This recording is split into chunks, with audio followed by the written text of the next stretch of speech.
صلى الله على نبينا محمد وعلى آله وصحبه وسلم. الحمد لله ثم الحمد لله إلهما هذا دhan u sugnaatay na keenay maanta meeshaan quruxda badan oo aad arkaysaan.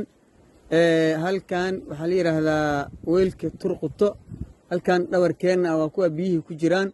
Dhulkan waa dhulkii biyaha ay galayeen oo hadda aan joogno oo biyihii ay ka laabteen oo hadda roob ay daayamahan kama diin. Maasha Allah ardadiina waa kuwaana halkaanaan dalxiis u nimid maanta. waa ku ciidnay, waa ku ari qalanay, waa ku hilib cunnay, waa ku bariis cunnay. intii hawshaasi nala qabatayna waxaan u rajaynaynaa oo ilaahay u weydiinaynaa inuu ilaahay subxaanahu wa tacaala khayr siiya.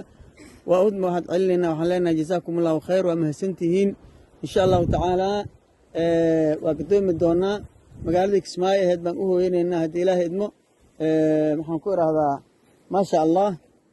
waxaan leenahay waa u ducooynaynaa walaalihii hawshaan fuliyey.